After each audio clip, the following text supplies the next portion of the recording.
of scraps.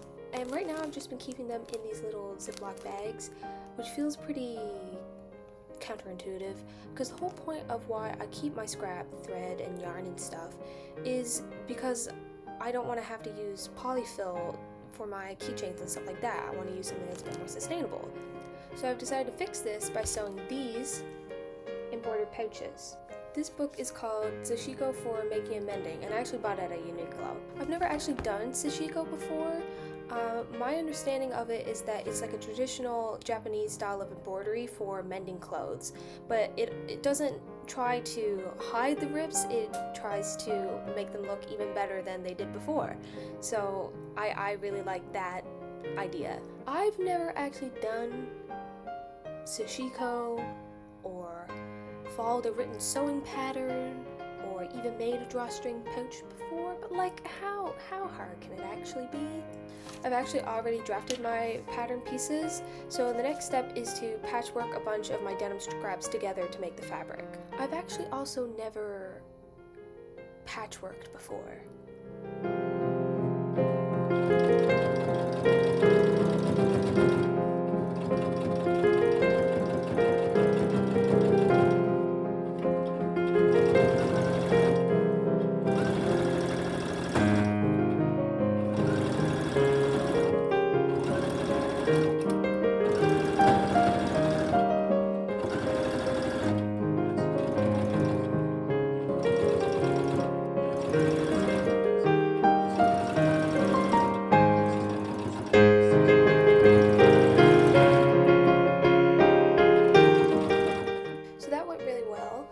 Now I have this long strip of fabric, and I've already gone ahead and outlined the pattern pieces on it so I know where to embroider, and I cut my bottom pieces out of some bigger scraps.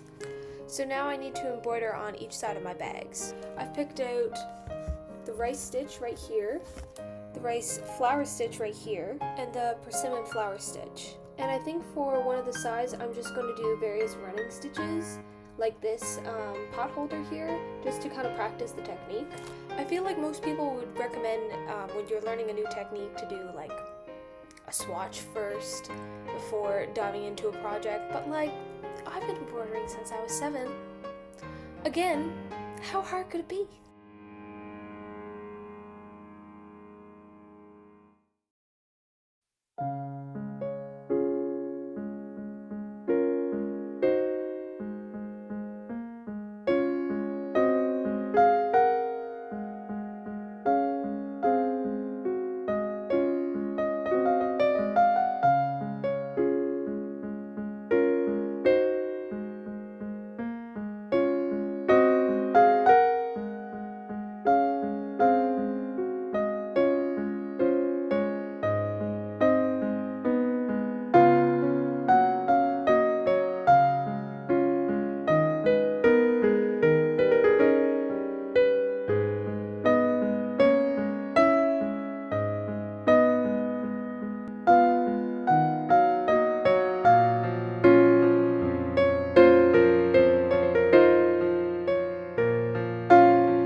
actually have been working on this project for so long that I finished my finals and moved home for the summer. So you're going to be seeing this background a lot from now on. In better news, the embroidery is finally done. I'm honestly super happy with how it turned out. Like if I had to choose a favorite, I would say this rice stitch one right here, but I love all of them. The embroidery didn't turn out perfect, and part of that is because the stencil that I was using kept shifting, because the fabric pens that I had weren't very good for Sashiko. Like the tip of it was too thick, so it kept like moving the stencil.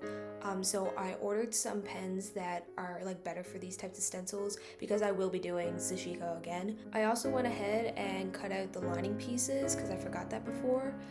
This is actually from an old shirt that I was gonna get rid of, but then I thought about it and I was like, it's blue and white, that would match the bags that I'm working on right now, and I need a lining fabric, so just cut it out. So the next part is going to be sewing the bag together, and this is definitely the part that I'm most nervous about, because like I said before, I don't actually have any experience using written sewing patterns, but we'll see how this goes. I just really hope that I don't ruin the fabric that I spent so long making and embroidering.